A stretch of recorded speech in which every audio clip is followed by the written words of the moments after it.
Mirë se vini në një tjetër episod të Green Path Albania. Sot ndodhemi përballë një energjie të thellë dhe transformuese.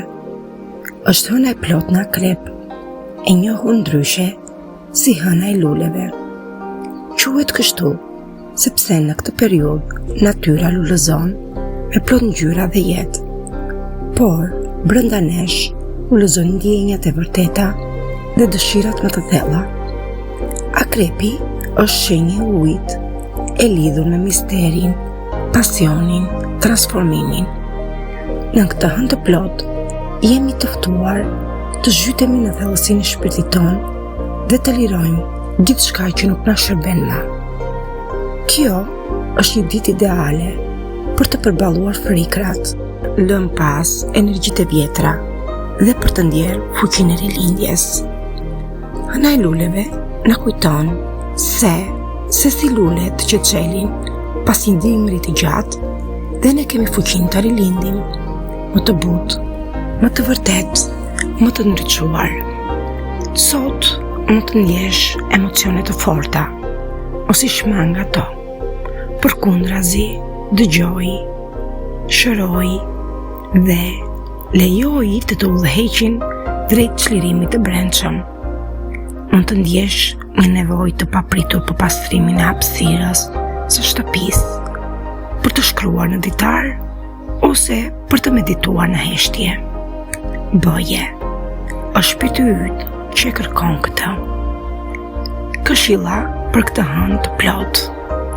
Shkruaj diçka që dëshiron të lëshosh dhe digje me dashuri në ndritën e hënës. Pastro hapësirën tënde me bajrar esencial, kripdeti ose tym shinërues. Lidhu me ujin, bëj një banjë pastrimi për të larguar energjitë negative. Medito pranë një lumi, liçeni ose thjesht pi ujë me qëllim për pastrim të brendshëm. Vendos qëllime të reja që lindin nga zemra dhe jo nga frika. Hëna në Akrep na kujton se edhe dhimbja është pjesë e procesit të zhndërimit dhe transformimit. Por pasaj gjithmonë vjen çlirimi, qetësia. Sot mbaje zemrën të hapur dhe beso. Ti je në procesin e lulëzimit tënd më të bukur. Ky ishte udhëtimi ynë i sotëm në ndritën e hënës së luleve. Sot gjej një moment për të qëndruar në heshtje dhe për të medituar në ndritën e hënës së plot.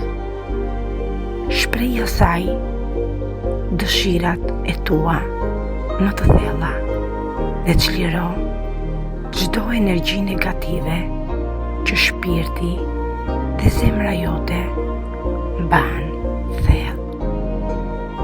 Lejoje shpirtin tënd të lulëzojë. Faleminderit që ishe me mua sot.